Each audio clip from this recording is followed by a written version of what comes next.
adik-adik, ketemu lagi dengan Bunda Maya IBN. Dan di hari yang baik ini aku akan bercerita tentang kisah Malin Kundang. Adik-adik, kisah ini bagus sekali buat kita ketahui sama-sama ya, untuk memotivasi kita agar menjadi yang terbaik. Karena bagaimanapun juga apa yang kita lakukan di dunia ini akan berbalik pada diri kita. Kita berbuat tidak baik akan berakhir tidak baik. Tapi kalau kita berbuat kebaikan, pada akhirnya kita akan mendapatkan kebaikan. Bagaimana ceritanya? Kita saksikan sama-sama ya. Begini adik-adik ceritanya. Cerita dongeng Malin Kundang ini merupakan cerita rakyat yang berasal dari Sumatera Barat. Dongeng cerita rakyat yang bernama Malin Kundang sangatlah terkenal di bumi pertiwi. Selain diceritakan secara turun-temurun, video ini juga sudah dibuat dengan berbagai macam versi. Nah, bagi adik-adik yang belum pernah mendengarkan kisahnya, Bunda Maya akan ceritakan versi kedua dari cerpen cerita Malin Kundang. Cerita rakyat Sumatera Barat, yaitu Malin Kundang.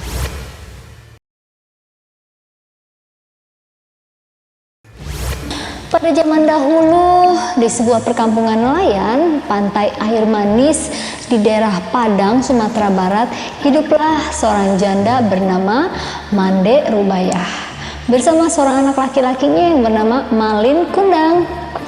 Mande Rubayah sangat menyayangi dan memanjakan Malin Kundang. Malin adalah seorang anak yang rajin dan penurut. Mande Rubayah sudah tua. Dia itu hanya mampu bekerja sebagai penjual kue dan untuk mencukupi kehidupan dia dan anak tunggalnya. Suatu hari Malin itu jatuh sakit yang amat keras. Nyawanya tuh hampir melayang. Namun akhirnya dia dapat diselamatkan berkat usaha keras ibunya. Setelah sembuh dari sakitnya, dia semakin disayang. Mereka adalah ibu dan anak yang saling menyayangi. Kini Malin sudah dewasa. Dia meminta izin kepada ibunya untuk pergi merantau ke kota karena saat itu sedang ada kapal besar yang merapat di pantai air manis. Ibunya berkata, "Jangan Malin, ibu takut terjadi sesuatu denganmu di tanah rantau sana. Menetaplah saja di sini, temani ibu," ucap ibunya sedih setelah mendengar keinginan Malin yang ingin merantau. "Ibu tenanglah, tidak akan terjadi apa-apa denganku," kata Malin sambil menggenggam tangan ibunya.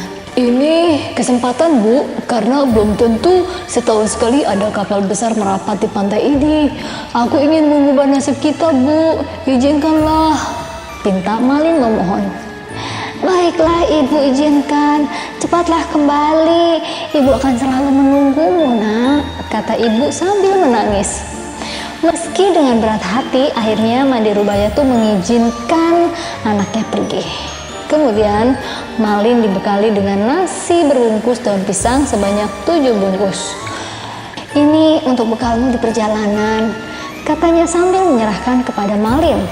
Setelah itu berangkatlah Malin Kundang ke tanah rantau meninggalkan ibunya sendirian. Hari-hari terus berlalu, hari yang terasa lambat bagi Mande Rubayah. Setiap pagi dan sore, Mande Rubayah itu memandang ke laut. "Sudah sampai di mana kamu berlayar nak?" tanyanya dalam hati sambil terus memandang laut.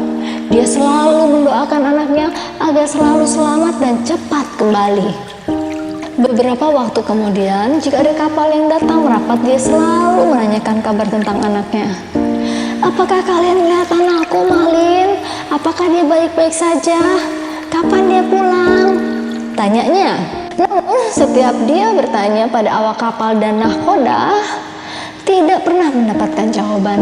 Malin tidak pernah menitipkan barang atau pesan apapun kepada ibunya. Bertahun-tahun Mande Rubayah terus bertanya, namun tidak ada jawabannya. Hingga tubuhnya semakin tua, kini ia jalannya mulai terbungkuk-bungkuk. Pada suatu hari Mande Rubayah mendapat kabar dari nahkoda yang dulu membawa Malin. Nakoda itu memberi kabar bahagia kepada Mande Rubaya. Hai Mande, tahukah kau, anakmu kini telah menikah dengan gadis cantik, putri seorang bangsawan yang sangat kaya raya, ucapnya saat itu. Mande Rubaya amat gembira mendengar hal itu. Dia selalu berdoa agar anaknya selamat dan segera kembali menjenguknya. Sinar keceriaan mulai menghampirinya kembali. Namun hingga berbulan-bulan semenjak dia menerima kabar Malin dari nakoda itu, dan Malin tidak kunjung kembali untuk menengoknya. Malin, cepatlah pulang kemari nak. Ibu sudah tua Malin, kapan kau pulang? Rintihnya Pilu setiap malam. Dia yakin anaknya itu kan pasti kembali. Benar saja, tak lama kemudian di suatu hari yang cerah, dari kejauhan nampak sebuah kapal yang megah dan indah berlayar menuju pantai. Orang kampung berkumpul, mereka mengira bahwa kapal itu milik seorang sultan atau seorang pangeran. Mereka pun menyambutnya dengan gembira. Ketika kapal itu mulai merapat, terlihat sepasang anak muda berdiri di anjungan. Pakaiannya mereka berkilauan terkena sinar matahari, dan wajahnya mereka cerah dihiasi dengan senyum karena bahagia yang disambutnya dengan meriah. Mande Rubaya juga ikut berdesakan mendekati kapal. Jantungnya berdebar keras saat melihat anak lelaki muda yang berada di kapal itu. Dia yakin sekali bahwa anak laki-laki muda itu adalah anaknya, yaitu Malin Kundang. Belum sempat para sesepuh kampung menyambut, Ibu Malin terlebih dahulu menghampiri Malin. Dia langsung memeluknya erat. Dia takut kehilangan anaknya lagi.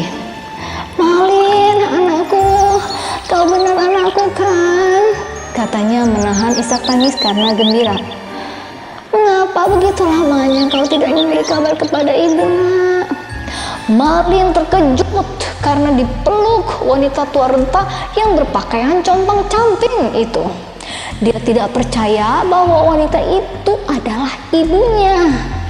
Sebelum dia berpikir dan berbicara, istrinya yang cantik itu meludah dan sambil berkata, "Wanita jelek inikah ibumu? Mengapa kau berbohong padaku?" Ucapnya sinis.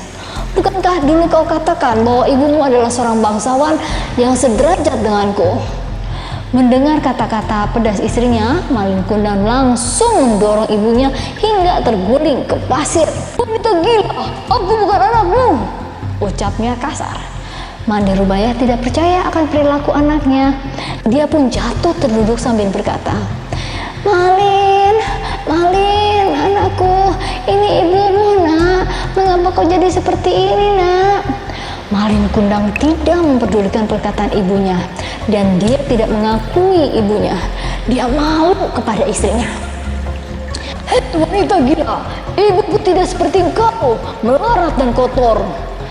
Wanita tua itu pun terkapar di pasir, menangis dan sakit hati. Orang-orang yang melihatnya ikut terpana dan kemudian pulang ke rumahnya masing-masing. Mande Rubaya pingsan dan terbaring sendiri. Ketika dia sadar, pantai Air Manis sudah sepi. Dilihatnya kapal Malin semakin menjauh. Dia tidak menyangka Malin yang dulu disayangi tega berbuat demikian. Hatinya perih dan sakit. Lalu tangannya ditengadahkanlah ke langit. Dia kemudian berdoa dengan hatinya yang pilu. "Ya Tuhan, kalau memang dia bukan anakku, aku maafkan perbuatannya tadi.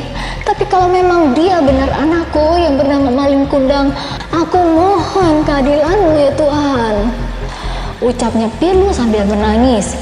Tidak lama kemudian cuaca di tengah laut yang tadinya cerah mendadak berubah menjadi gelap. Hujan tiba-tiba turun dengan teramat lebatnya. Tiba-tiba datanglah badai besar menghantam kapal Malin Kundang. Lalu sambaran petir yang menggelagar, dan saat itu juga kapal hancur berkeping-keping. Kemudian terbawa ombak hingga ke pantai, dan keesokan harinya pagi muncul di ufuk timur badai telah reda. Di kaki bukit terlihat kepingan kapal yang telah menjadi batu. Itulah Malin Kundang. Tampak sebongkah batu yang menyerupai tubuh manusia. Itulah tubuh Malin Kundang, anak durhaka yang terkena kutukan ibunya menjadi batu karena dia telah durhaka. Anak yang durhaka pada ibunya Nah, adik-adik, pesan moral dari cerita dongeng Malin Kundang ini adalah hormatilah ibumu dan jangan pernah mendurhakainya. Ingat kata-kata bijak yang tadi, kalau kau berbuat baik, kau akan berakhir dengan baik. Tetapi kalau kau berbuat jahat, akan berakhir dengan kejahatan. Demikian dongeng dari Bunda Maya, dan sampai ketemu lagi di channel Bunda Maya IBN. Bye. Halo kawan, selama pandemi mulai Juni 2020, Bunda Maya IBN memanfaatkan waktu dengan membuat konten YouTube dalam berbagai topik yang tujuannya adalah membagikan informasi yang berguna secara gratis.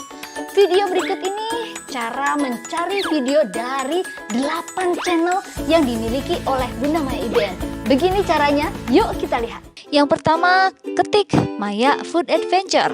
Setelah itu akan keluar list dari 8 channel yang Bunda Maya miliki. Kalian bisa pilih channel yang kalian mau tonton. Misalnya Maya News TV. Bila kalian ingin lihat videonya yang Maya News TV punya, klik video dan di sana ada deretan video yang kalian bisa tonton. Kita akan kembali ke halaman yang sebelumnya dan kalian masih bisa pilih yang lain. Misalnya kita mau coba lihat Maya Interesting Story, kalian bisa klik videonya dan di sana banyak list video yang kalian bisa pilih. Kembali lagi ke Maya Food Adventure sebelumnya dan coba kalian pilih lagi yang paling kalian mau. Oh, aku ingin klik televisi anak Indonesia. Di sana ada list videonya, di sana ada pilihan dan kalian bisa lihat apa yang kalian mau lewat list video yang kita miliki. Kembali lagi ke channel yang sebelumnya. Bila kalian ingin lihat dongeng dan lagu anak, kalian bisa klik Bunda Maya IBN. Di situ akan ada list videonya dan kalian bisa pilih apa yang kalian suka.